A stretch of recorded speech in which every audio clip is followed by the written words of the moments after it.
Welcome back to the Ready Room Podcast. I am Josh, your host. Today is Easter, and on the day of our perfect Lord's resurrection, we're going to talk about something advertised as perfection. That's right, today I'm going to talk about Glock. Really hope you guys enjoy.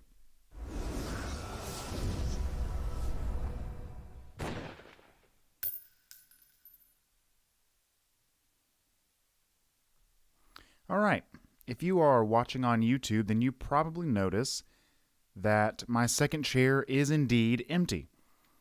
The wife has gotten so dang pregnant that I just told her to stay upstairs, relax, watch some TV, play some games, whatever you want to do.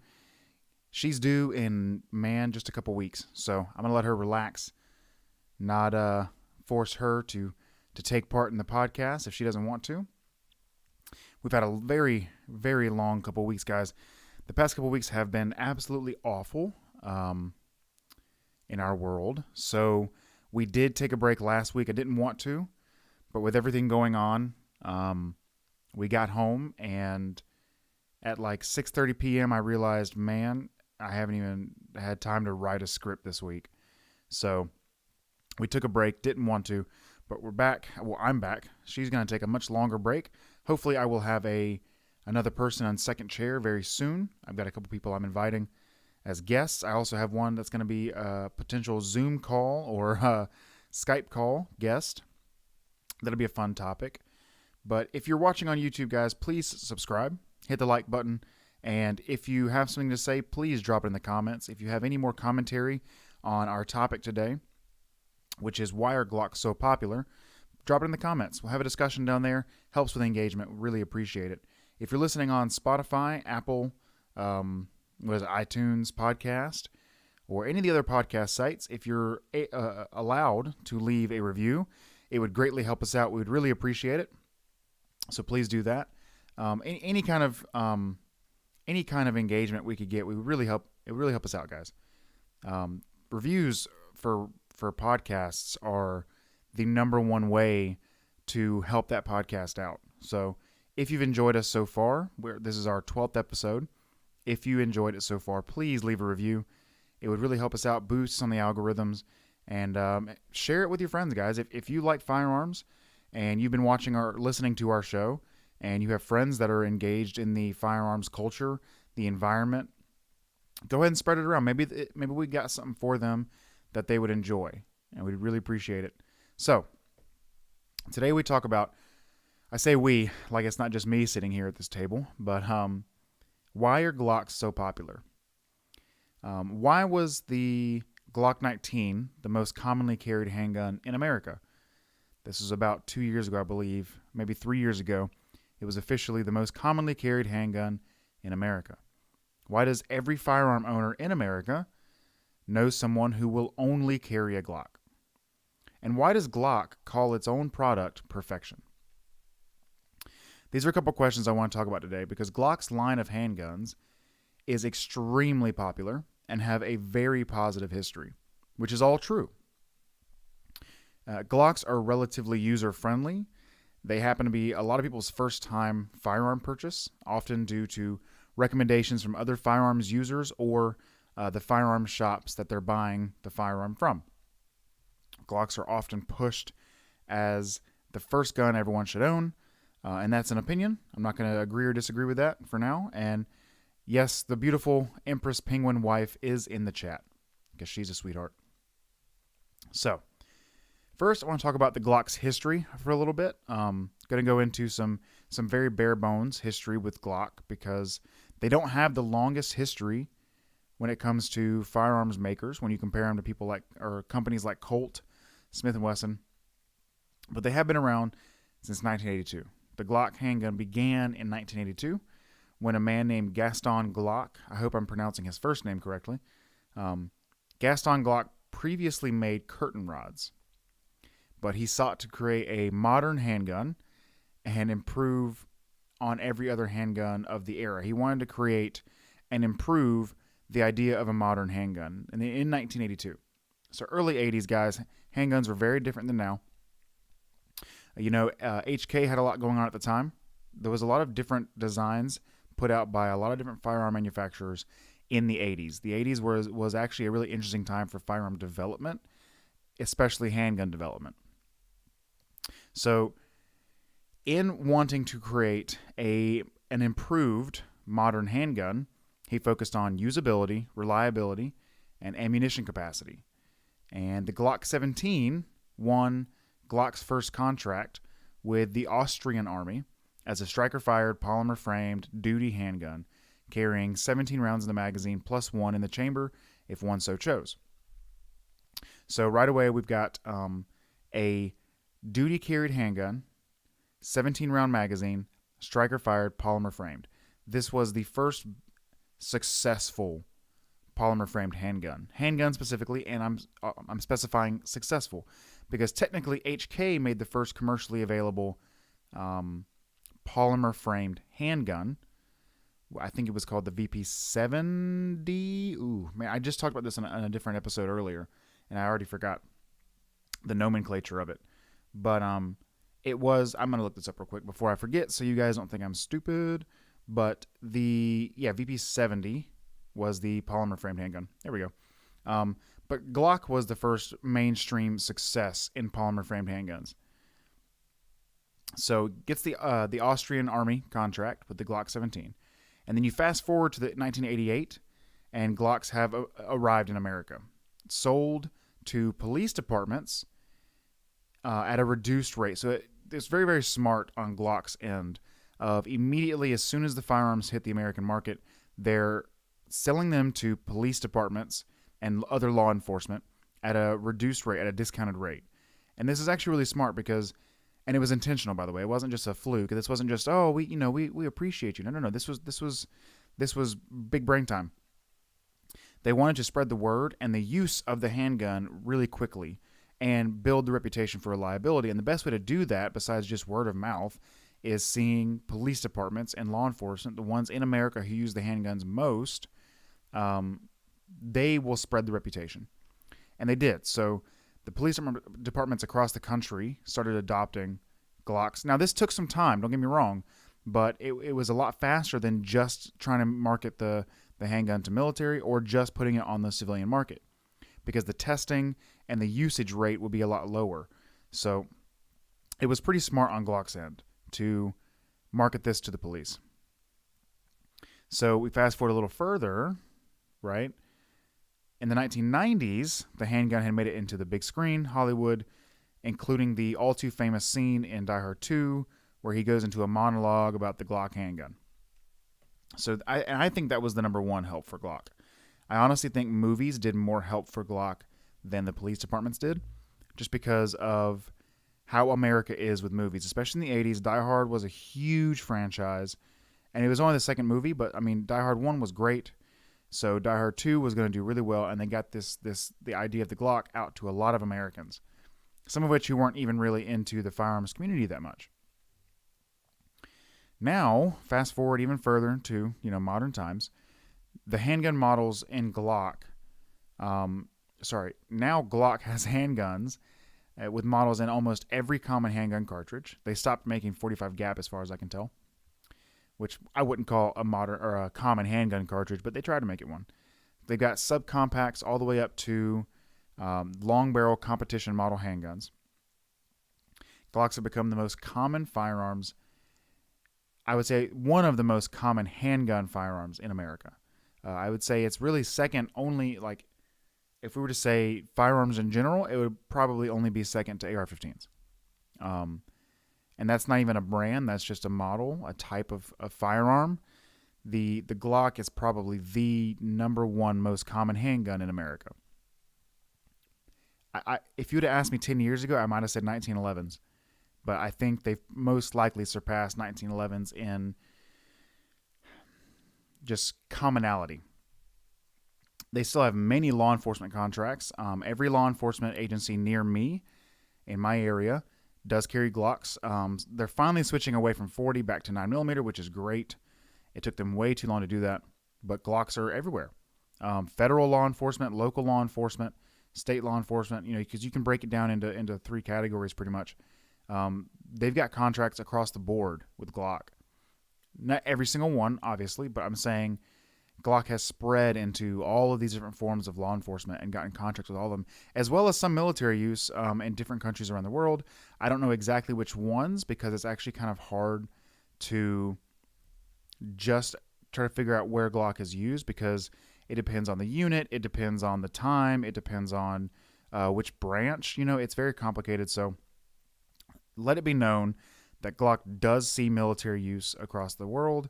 Just depends on the country, depends on what years. It's got a history since 1982 of being used. Or sorry, I guess technically, well, no, 82 makes sense. It's got a history of reliability, guys, and hard use. Okay, it's built up the reputation since the 80s for reliability and simplicity, and this reputation is why thousands of people rely on this brand for their self-protection, competition use, as well as, simple, fun range time. But this reputation is also why almost everyone in the firearms community knows someone who says if it's not a Glock, it's not worth carrying because they're fanboys. But the question remains, are they perfection? Because as I mentioned earlier in the introduction, Glock advertises perfection. You go to their website, you see their logo, Glock, and then right underneath their logo, perfection is what it says. So do we take this, for fact, or do we really think about that? Handgun. And if it was perfect, if it was perfection, you wouldn't need to make changes. So right off the bat, no, of course it's not perfect. It's not perfect. But if we're going to talk about a realistic viewpoint of the Glock, let's be honest about the downsides that it does have. Because first of all, it does have a fantastic reputation, and that reputation is well earned. Don't think I'm trying to take that away from it. The handgun has been extremely reliable through all the generations, most calibers. They didn't 40 for a while. Like, they couldn't make a fully functioning, trustworthy 40 caliber Glock handgun for quite a while. But generally, the Glock has been a fantastic handgun, and it's been reliable. It's been, of good quality control. In general, once again, there are outliers. One of those outliers being the 22 caliber, the 22 long rifle caliber Glock. I forget which model it is. I think it's the Glock 44. That thing had so many issues on launch, and it was really funny because I don't think anyone was asking for a 22 long rifle Glock. Everyone was, in fact, asking for the opposite of a 19X. They were saying, instead of giving us a 7. But stepping back to the main point, what are some realistic and honest issues that Glock has in general? Because we know they're not perfect. So if they're not perfect, they have to have downsides along with their upsides. So first, I want to talk about a couple features that I think are almost universally seen as negatives. The sights that come on the handguns from the factory are plastic. Now, plastic isn't an automatic negative, but plastic sights do not really lend themselves to durability per se. The average handgun buyer who will take their handgun to the range maybe once a month, and it's going to stay in a case and maybe even a holster 99% of the time, they're most likely not going to see an issue with those sights being plastic. But the handgun users who are going to classes or they're training with these handguns, those sights are most likely eventually going to break. Hard use will eventually lead to these handgun sights breaking. So and don't get me wrong, these sights aren't exactly fragile. It's not like they're made of silly putty and paper, but they're not as tough, and they don't hold up to tough handling like metal sights will. And I've seen plenty of broken sights on Glocks. It happens, guys. It's not this fluke because you dropped your handgun a very specific way this one time out of a million. It happens. It's not the most common thing in the world, but it's definitely not rare. The sights can break, and they do break. And when you're paying, back in the day before the flu, I don't know what to call it, before the pandemic, we were seeing Glock 19s on average going at retail stores, like I said, just a Glock 19 Gen 5, let's say. I was seeing them go for around $600 to $650, give or take. And if you're paying $600 to $650 for a handgun, I honestly would prefer that it came with metal sights. Just a preference, not a requirement. They're still a good gun, despite the metal sights or the plastic sights. Another issue that I think most people see as negative, most people wouldn't argue if they're being reasonable. The factory triggers are not good. And I don't mean they have a couple issues, like they're just not good triggers. They're not useless, but when you're comparing them to other good triggers, they don't compare. It's not even close.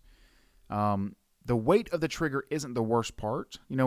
For new people, if you're listening and you're new to handguns or new to firearms in general, when you're pulling the trigger, the tension and how much force it takes you to pull that trigger back until the handgun fires or the firearm fires, that's your trigger pull weight.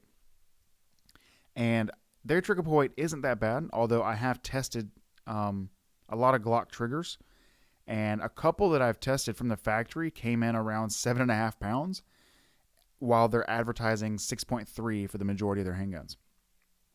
That could come down to quality control and, spring, metallurgy, all that fun stuff. There's a lot of things that comes down to.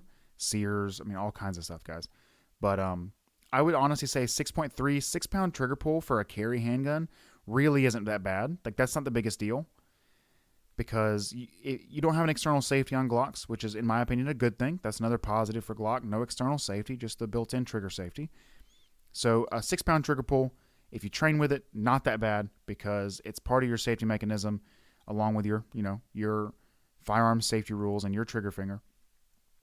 But if I'm going to have a 6-pound trigger, man, it better be a smooth trigger, And that's the biggest issue with me for Glock triggers, that they have a long take-up that is full of creep.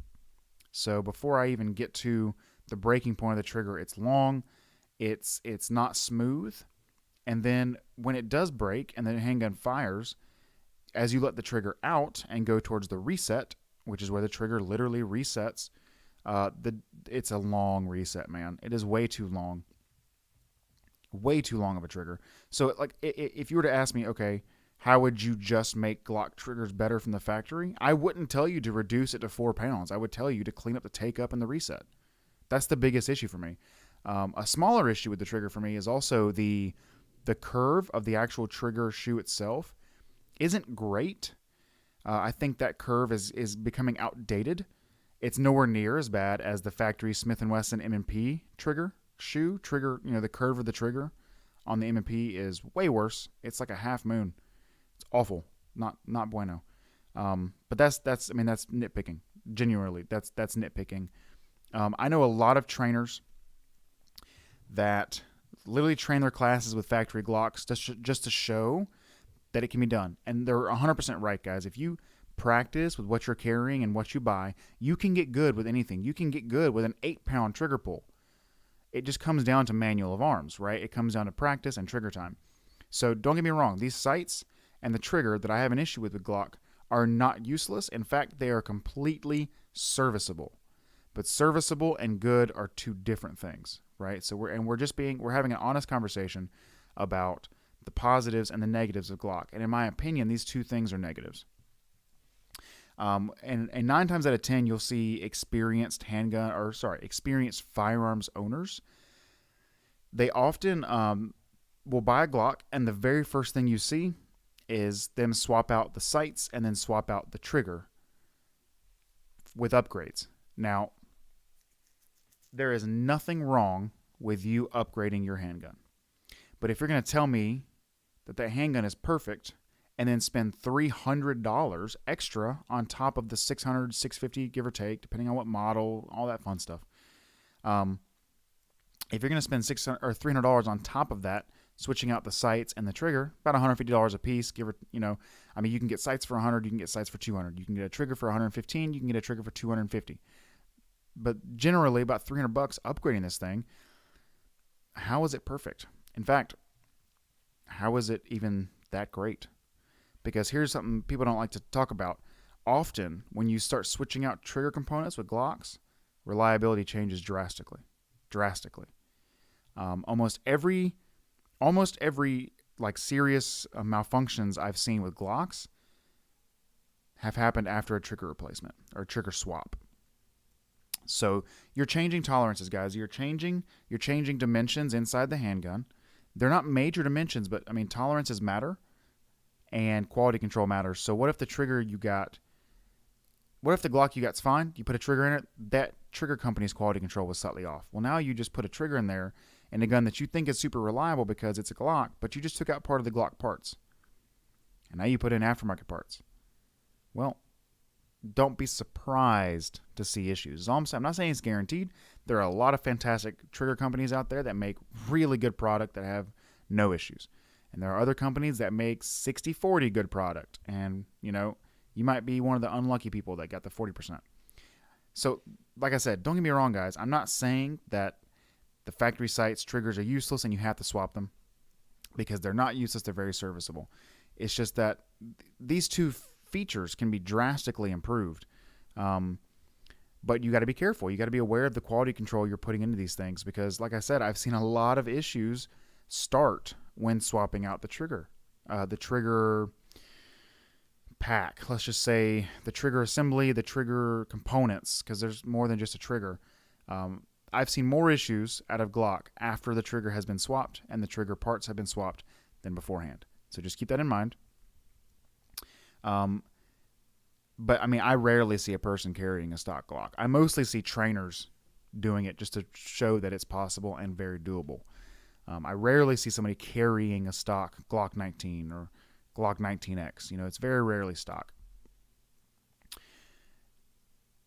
Another problem that I have with Glocks is the grip angle. Now, this is completely subjective opinion. Like, guys, grip angle is not an issue. If you're hearing this and you're going, what does he mean? Like, grip angle, if you don't have experience, is not an issue for you. You're going to train on whatever you're going to train on, and you're going to get used to that grip angle, right? But for me, subjectively, in my opinion, I don't like the Glock grip angle. Every time I present the handgun, you know, if I pull it up and present the sights and get lined up, I'm always nose down, because I'm used to a more 1911 style grip angle, because, like I said, what you're used to is going to create this mechanism of muscle memory. And when you switch to something you're not used to, it's going to be different. It's going to be weird. It's not going to be exactly the same. Your body's going to do the same movements, and then something different is going to happen. So since your preferred grip angle is almost completely solely based on what you're used to shooting, you know, with the training and trigger time, unless you have a physical impairment or disability that might restrict you, it's not important if you're a new shooter. It's just not. And even if you are an experienced shooter, if you're wanting to switch to a gun with a different grip angle, all you gotta do is go shoot. Take the time to go out there and present. You don't even have to shoot. Honestly, you don't even have to shoot. You could just go, you know, into your room and practice drawing from the holster and presenting your sights, building up the muscle memory over time. It's a very correctable thing. Once again, not the biggest negative, but it's just a subjective opinion for me. I grew up shooting 1911s and handguns with very similar grip angles to 1911s, so it's just entirely what I'm used to shooting, right? So like I said, whenever I present a Glock and pull it out of a holster or pull it up off the table and then immediately go into presenting the sights, the first thing I do is I have to realize that I'm holding a Glock and then pull the nose back up. And if you're watching on YouTube, I try to show you what I meant. If you're listening, just understand that, you know, when you present your sights, you're pointing your gun at your target, you're lining up the sights. When I do that in a quick motion, if I'm using it on a Glock, I immediately have to pull the end of the barrel back up and realign my sights, because I'm just not used to that grip angle. But once again, nitpicking, guys. I mean, you can get picky with even more issues, especially when you look at generational changes like finger grooves, the magazine stripping cutouts for pulling the magazine out if it gets stuck, barrel rifling. Do you like their marksman rifling? Do you like their old polygonal rifling? It doesn't really matter. These are all nitpicking things. But I think that gave us a realistic viewpoint on Glock, right? So we've got a very reliable handgun with relatively good quality control, especially with the majority of their models. I wouldn't say that for their 44, unless they fixed it recently. And I wouldn't say that for their original first attempts at making a 40 Smith & Wesson. But in general, with their 9mm, their 45s even, their 357 SIGs, their 10mm. I mean, I've seen very, very good things out of these handguns. The reliability is through the roof. Your longevity is good. Your ease of use is generally pretty good. The one major, I forgot one more major complaint for me, the slide release or slide stop, whatever you prefer to call it. It is not user friendly on a Glock for me. Okay, it's very small. I have heard many people, many big trainers say, "Well, stop using it like a slide release. It's only meant to be a slide stop." That's nonsense, dude. It's 2021. Get out of my face with that crap. Okay, it's 2021. I don't care what you call it. I should be able to hit my thumb on that thing and drop that slide, no problem, really quick, very easy. The majority of Glock handguns I have an issue with. It's too small. It's nitpicking. It's not the biggest issue in the world, but for me, it kind of actually is. It really impedes my reloads when I'm practicing with the Glock. I will give them credit though. On a bunch of models of Glock, they have what I think they call it their extended slide stop. That thing isn't even that big, and it's just big enough over the original that it's plenty extra meat to get a thumb slap on there and drop the slide. So I find like their subcompact models with the really tiny one, man, that thing is a pain to drop the slide on. Of course, you can drop the guys. Look, stop. You don't have to make excuses. Like the gun should, just be really good from the get go. Now, like I said, I know it feels like I'm nitpicking, but I'm just giving the listener, the watcher, whoever's listening or watching out there.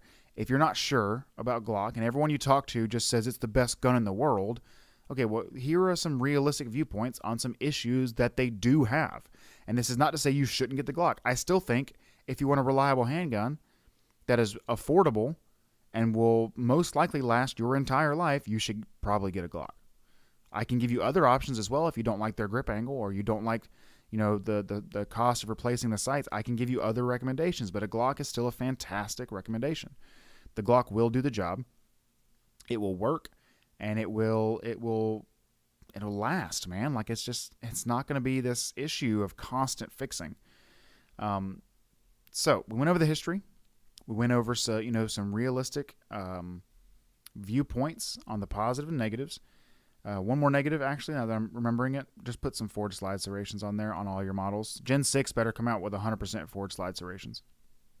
That's it. Like, they made it confusing when Gen 5 came out, and then they were like, oh, well, some models are getting forward slide serrations and some aren't. Like, why? Just put it on there. Like, just put the slide serrations on there. In fact, I know for a fact that it will not increase production costs. I'm not going to go into why I know that, but I promise you it doesn't increase their cost of production. Just put it on there, dude. It's not hurting anything. If people want to press check easily, they should be able to, it's 2021, guys. Stop thinking about this old crap. The same people carrying Glock 24/7 are the same ones complaining about FUDs, in their 1911s. And it's like, dude, Glock is doing the same thing with some old practices that they need to get rid of because it's 2021. And if they want their guns to be perfect, they got to step it up. Step it up. Make something else. I honest to God would like to see a 1911 made by Glock, though. A buddy of mine brought that up when I was working at a gun shop. Nick, if you ever hear this, I love you, dude. He said that the thing he wants to see the most in life at some point is a 1911 designed and produced by Glock. And I was like, dude, I do too. Crap. Now I want to see this. And I think it would be the ugliest thing ever made. But I can't stop myself from wanting to see it. And I can't unsee, the concept art my brain came up with. Like, I want to see this. So, Glock, look, I don't hate you. Could you just, put out a concept image of a 1911 that you would design? I don't even care if the polymer or the frame is polymer. I don't even care. Like, just put out a concept art. Concept with some schematics. And then maybe even a CAD file. I don't know. Something like that, So, one more thing to talk about when it comes to why Glocks are so popular. And I kind of left this out in the beginning because it kind of opens up the rest of the doors. The aftermarket for Glock is insane. Okay? I've always said that Glock is the Jeep of the firearm world. And I'll probably specify it more to the handgun world, but it doesn't matter. There is no part on that handgun that you cannot find an aftermarket replacement for. Not one. In fact, you can now build an entire Glock that includes 0 Glock factory parts. So you're saying, well, if it doesn't have Glock factory parts, it's not a Glock. Okay, but it's a Glock design. And if I just buy 100% of aftermarket replacement parts for a Glock 19, and then I buy an 80% frame, I now have a Glock 19 that's not a Glock 19. I mean, 80% frames and the massive aftermarket that exists. I mean, you build an entire 100% custom Glock from the ground up. Now, that can get confusing and dangerous with tolerances and fitment issues and all these things that take time and energy to understand and learn, but it's doable. And some of these companies, man, they're already selling their own version of a Glock, that's not a Glock. Zev has the OZ9. I think it's the OZ9. Don't quote me. I'll probably never buy a Zev product my entire life. Excuse me. Because I don't care. I don't really carry Glocks, guys. Glock's not my thing, so why would I buy a Zev OZ9? I don't care that much. I do think it's cool, and I do think it is good for the firearm industry to let these aftermarket companies just kind of flow and do their thing. And just these aftermarket companies, I honestly think, are innovating more than the firearm companies themselves. And it's kind of sad to think about, but think about the fact that someone gets a gun and goes, okay, how can we improve this? How can we improve this? How can we improve this? And they're pushing out product that people want to buy. And I think, I don't know if any company would actually admit this, any firearms company would admit this, because a lot of them seem to be very, not arrogant, not egotistical, just shy of admitting things. You know what I mean? I really think the aftermarket industry really pushes all of the innovation that we see coming out of the firearms companies, right? The aftermarket company will push this idea, and the firearms company will go, ooh, let's take that and run with it, which is fine. As long as they're not stealing intellectual property, I don't care. I just want to see innovation.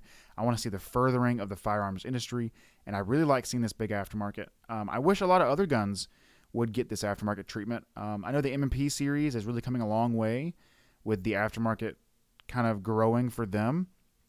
Optics cuts and handgun slides have really made aftermarket slides more common with things more than just Glock.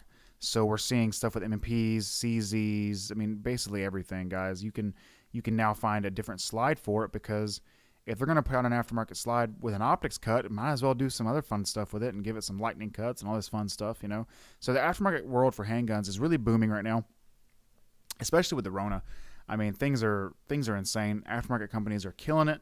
Not just with Glock, not just with handguns, also with AR-15s, but I mean, we're really talking about Glock today.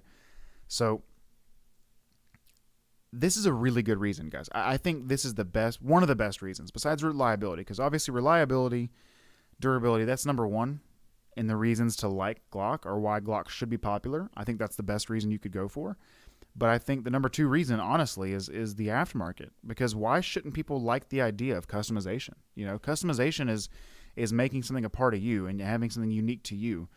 Now, just because you buy a agency arms trigger or Apex trigger, whatever you want to call it, or whichever one you get, it doesn't mean that gun is now custom to you. No, it's just the idea that you can really mix, match, play around with, and tweak your Glock and your handgun to you. That's a cool thing.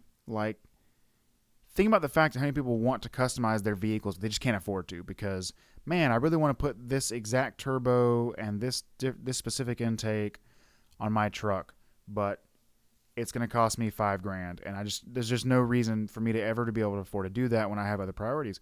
Well, they can get into their Glock customization for a lot cheaper, right? So it scratches this itch of wanting to customize something in your life, and I think that's a pure positive. I think that's a completely positive thing. I like that a lot. I wish more handguns and more firearms in the firearms industry got this treatment of full aftermarket support. And I think that really takes the end user. It takes you to push for that and request that, and call these companies and tell them, look, I'm really interested in this. And then tell your friends to call them and tell them the same thing, because the more interest they get in a certain idea or a certain product that they think might make them money, well, why wouldn't they make it? A lot of times they just need a quick investment with setting up tools and dies or whatever it may be, and they can start making it, dude. And the more you support these companies, the more they're going to support the industry, and that's just awesome. And that's one awesome thing I love about the firearms industry is everyone pretty much supports each other. I can rag on Glock's trigger and their sights all day, but I would never, ever tell someone that Glocks suck. I would never tell someone that they should never, you can't bet your life on a Glock. I'd never say that. I would never advocate for Glock getting removed from the firearms industry. Like, dude, we all support each other. We all want each other to thrive, because each company that thrives in the firearms market just means the firearms market thrives even more, right? Support each other and keep this stuff going, because it's so beneficial to all of us. I mean, the 2A community needs to really be banding together and supporting each other. So, man, I got on a little bit of a philosophical tirade there, but back to the aftermarket for Glock. It is a positive, guys. Being able to customize your own handgun to you is a net positive. But I will say that one thing I've been telling my friends for years, I was like, man, I really think Glock is missing out. Glock should be partnering up with a lot of these aftermarket companies like Zev and was it Wolf? It's someone else it's something Wolf that makes I think barrels. But all these different companies that do Glock aftermarket parts that are very, very popular, Glock should be teaming up with these companies and working with them, and that would make them some more money. And last year, I think, early this year or late last year, we saw SIG do this exact thing with their fire control group series with the 320 line, because SIG just announced recently that they're going to be partnering up with all these aftermarket companies to put out semi-custom, pre-customized 320s or 320 fire control groups, the trigger packs and all these things from SIG's own website. They're partnering up with these companies, and I thought that was genius. I was like, that's exactly what Glock should have been doing years ago. Glock could have taken this exact step probably 5 years ago and gotten the jump on everybody and just started working with all these companies that do aftermarket parts, putting some extra cash in their pocket, and then getting more and more feedback from the firearms community. That's another downside from Glock for me is they don't seem to really respond to the feedback from their customers, because, like I said, everyone was asking and has been asking and has not stopped asking for a Glock handgun with a 19 frame and a 17 slide. It's, from my perspective and the people I know, this has been the most requested thing, and Glock put out the Glock 44 22 long rifle. Like, I mean, okay, yes, training would be cheaper on a 22 and you get the same grip angle, and I guess the trigger's similar, but it's not actually. It's interesting. But I mean, like, I get the idea. It's a Glock that you can train with cheaper. Okay. But where's this? Give us the 17X. How about that? The 17X instead of the 19X. Because, man, the 19X, the fact that people genuinely prefer carrying the 19X blows my mind. Because I want you guys to really think about this. Like, just close your eyes and think about this. The 19X has a 19 slide on a 17 frame. When you're concealed carrying a handgun, the frame, the grip, is the hardest part of the firearm to conceal, because the grip likes to, profile through shirts. That's what happens. So if you can carry a handgun with a 17 frame, you could just go ahead and carry the 17 with the longer barrel. The barrel isn't the hard part to hide. I mean, I'm carrying a 5-inch 1911 in my pants. The barrel isn't the problem. The grip is.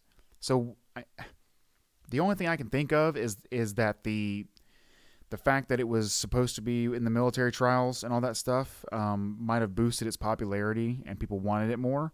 But it's still not. It's still not even the one that they put into the trial, because that one had an external safety. So it's not the same thing. And it don't get me wrong, people love it. Like, I'm not saying that people don't love it, because they do. It sells out like crazy. I just don't understand it. I'm clearly missing something, because if I can carry a 17 frame, I might as well just carry a 17 with the longer barrel. Get the longer sight radius, maybe a slight little boost in velocity. Like, I might as well just take the length. But why not just give them the 17 slide on a 19 frame? Like, come on, Glock. Like, that's not a hard thing to do. It's like genuinely, guys, it is not a hard thing to do. It's a very simple process. They could put it out as the 17X and then boom, everyone happy. But no, they just go and put out a 22 long rifle that no one really asked for and had serious issues on launch. So I don't know, man. Like that's, like I said, another issue. They should be listening to their customer base a little better. But I mean, I guess you don't really have to when you got a handgun that's kicking tail and has the best, honest to God, in my opinion, the best reputation on the handgun market. I mean, I name something else that's got a better reputation for reliability and durability, because guess what? It's not the 1911. And I'm carrying one. I'm being honest with you. It's not the 1911. It doesn't have as good of a reputation. It's much more ammo picky, ammo specific, especially with hollow points, man. 1911s are picky with hollow points. You got to know your gun, man. And I mean, it's like I said, it's hard to beat, but man, aftermarket's fantastic, reliability fantastic, durability fantastic. Price, I would say relatively well priced, very affordable, especially for a gun that you could just, like if you had to buy one handgun and bet your life on it forever, that's probably the best $650 you're ever going to spend. 100% get that. I think they should. I think the next generation should come out with major improvements. I think they should put a flat trigger in their stock. I think it should be stick with the 6.3 pounds. Just make sure it's not a 7.5 pound one like the one I tried out. Keep the 6.5 pound or 6.3 pound trigger. That's fine. Smooth out the trigger pull and the reset. That would drastically improve the handgun. And throw on some metal sights. I don't even care if they're tritium. Like that's not the big issue. The big issue is that they're plastic. Just put in some metal sights, guys. Like just bump up the quality of your product. And honestly, you could sell them for $700 all day. And it would still be cheaper than buying your $650 gun and then spending $300 on these upgrades. Maybe not the flat trigger if you're trying to save money, but you could definitely smooth out the trigger pull and trigger release to reset for cheap. Like that's a fixable thing, guys. Just buff up your quality control and really dig into why aftermarket triggers are smoother. It's not that difficult, honestly. From a gunsmith point of view, guys, this is not a difficult thing to fix, okay? And then with the metal sights, I know for a fact it would not cost you guys even $20 extra per gun to put metal sights on there. I know exactly what cost of materials are. But I'm still telling you, charge an extra $50. Charge $700. Make an extra $50 with probably, $10 extra each gun of actual, cost on yourself. And you're going to make a lot of Glock owners a lot happier. A lot happier. I think I've gone over everything that I have an issue with Glock. And I really hope you hear this and you go, okay, he gave his honest opinion. He brought out some negatives, but I'm telling you, it's still a good gun. It's still a great gun. Now I'm going to give you guys, as a final thing, I'm going to talk about a couple guns that you could get instead of a Glock if you want to, okay? The first one I'm going to recommend, if you're looking for something slightly cheaper than the Glock 19, but you want it to be the same size as a Glock 19, which is considered a compact handgun, the CZ, Charlie Zulu, the CZ P10, so Papa 10, Charlie C. So CZ P10C, okay? CZ P10C. It is a Glock 19 sized handgun. In fact, it is almost identical to the Glock 19 in size dimensions and will fit in most Glock 19 handguns. It has front and rear slide serrations instead of just rear. It has metal sights from the factory. It has, in my honest opinion, one of the best striker-fired triggers out of the box on the market. I do think it's better than the VP9. I spent a lot of trigger time on the HK VP9. It's a great striker-fired trigger, but I think the CZ P10C beats it because it's got a much crisper break and less over travel than the VP9. That's just, my personal thing. It's got a very short reset. It is very tactile. It's a very, very, very good trigger from out of the box. I haven't even that's been my normal carry gun when I'm not carrying the 1911 when I'm feeling frisky. Like right now, I'm just carrying the 1911 because I can. Pretty soon, the hotter it gets, I'm switching back to my CZ P10C. I haven't even replaced the trigger on it because I don't need to. Like, it's got a really, really good trigger out of the box, and I've gotten very used to it. It's got a rail. It's got very aggressively textured frame. So the grip is very aggressively textured. It digs itself into your hand very, very well. You can knock it down if you don't like how aggressive it is, but I really think the aggressive grip is a benefit.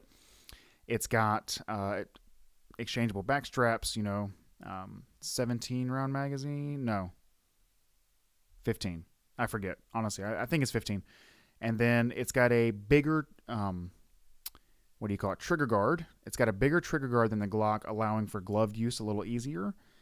Guys, it's a really good handgun, and you used to get them for $500 to $550.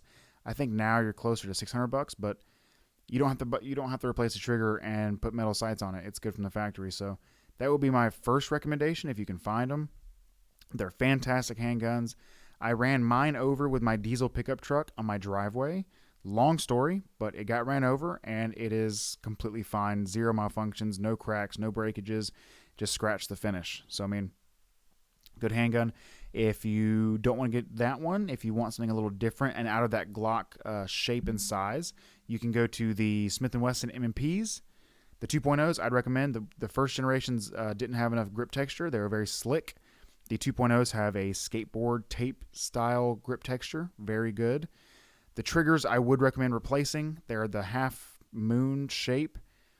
The 2.0s definitely better than the first gen triggers, but I'd still recommend switching it out with an Apex trigger on the M&P. I'm telling you guys, you put an Apex trigger in the 2.0 M&P, outstanding trigger. I mean, just phenomenal trigger. In my opinion, better than most aftermarket Glock triggers as well. Has to do with their sear components and all that fun stuff. But that's fantastic. The AREX series of handguns has been doing really well. I've seen a lot of good reliability results out of them. Other concealed carry handguns. Look into HK, guys. HK is going to cost a lot more, but your durability is there. It's definitely there. I would say they're the only ones who could ever tout any better reliability than Glocks. When it comes to longevity, they've been around longer. HK's been around for a long time. And their handguns are built like tanks. I mean, the USP series is fantastic. The USP 9 Compact was my very first carry handgun. It's a double action, single action, hammer fired handgun, but it is built like a tank, and it feels like it. It does not have the best trigger in the world. The double action is really, really long and heavy. The single action is acceptable, but if you want another durable handgun, look for HKs. They're fantastic. And if it's your first handgun, I highly recommend staying away from 1911s for now. I'd wait till you get a little more experienced and start learning what good quality versus bad quality is. I would just, it's more like the finesse and the fine-tuning side of handguns. But Glocks are great, guys. We just talked about it. They got good reliability. They got good durability. They got longevity. They got aftermarket support out the wazoo like a Jeep. I mean, they're fantastic. But they do have downsides. Just be aware of these downsides, guys. Don't be surprised, Don't buy the gun and wonder why why is this trigger so tough? Well, either you replace the trigger or you learn to shoot with the trigger. Put in the trigger time, guys. The training is more important than the tool itself because the tool is only as useful as you are using it. Like if you can't shoot, getting a better trigger is not going to make you shoot better, okay? If you're really good at shooting, then the better trigger will help you. Until then, guys, it doesn't matter. Stop Gucciing out your Glock. Stop Gucciing out your AR-15 until you learn the fundamentals of marksmanship and then how to utilize these fundamentals in actual practice, okay? Guys, if you made it this far, thank you so, so much. If you made it this far, drop a comment saying booyah. I would greatly appreciate it. If you guys, I'm going to try to reach out to a firearms instructor here soon. If you guys want to hear from a very good and experienced firearms instructor that I have taken a class with and myself, I really respect this guy. He's very, very good. Drop a comment or, comment on an Instagram photo at TBR Gunworks on Instagram or anything like that. Drop a comment or something. Tell me you want to hear from the firearm instructor. I'll try to get him on here as soon as I can. No guarantee, but because he's a very busy person, but he's very experienced. I think you guys are going to be seeing a lot more of him in the near future. I really like to have him on here. So thank you guys for listening and watching. Please give us a follow on Instagram at TBR Gunworks. You can go visit the Facebook with TBR Gunworks and the website TBR Gunworks. Hey, it's pretty easy, huh? If you're on YouTube, subscribe. If you're on the podcast sites, once again, guys, If you listen to the whole podcast and you said, you know what, this guy's slightly annoying, but he puts out some good information, leave a review. I really appreciate it, guys. And girls, I keep saying guys. I mean, I kind of know the statistics. It's 99% males listening, but to the 1%, like my wife in the comments, who's normally on camera, thank you as well. We really appreciate you. Thank you for the support. We are climbing in the downloads on the podcast sites. Our next goal is 500 downloads, and I think we're going to hit that before.